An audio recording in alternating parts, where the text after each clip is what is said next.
Hello everyone, আমি এখন এসেছি বাগেরহাট জেলা মংলা থানা দেবগাছ ইউনিয়নের বুড়িডাঙ্গা গ্রামে। দেখুন, চিংড়ি মাছের চাষ বাগেরহাট জেলা উপকূলীয় এলাকায় লবণাক্ত পানির সহজলভ্য হয় চিংড়ি মাছের চাষ বেশ ভালো হয়ে থাকে। বাগেরহাটের অন্যতম বিখ্যাত চিংড়ি বাগদা চিংড়ি এবং কালো বাঘা চিংড়ি, এটি অত্যন্ত সুস্বাদু ও মজাদার হয়ে থাকে। বাঙালি মাছের তালিকায় বেশ ভালোই জায়গা করে নিয়েছে চিংড়ি মাছ। অনেকেই জানে না, চিংড়ি আসলে মাছ নয়, এক ধরনের জলজ ও অমেরুদণ্ডী প্রাণী, অর্থাৎ যাদের দেহে কোনো মেরুদণ্ড নেই।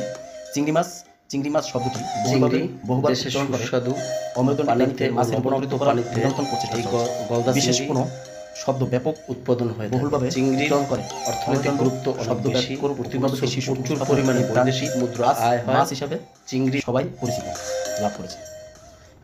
স্থানীয় মাছের বাজারে মাঝে মাঝে দেখা যায় লোকাল চিংড়ি, স্থানীয়ভাবে এমন ইংলিশ বাংলা নামে এই প্রাণীটির।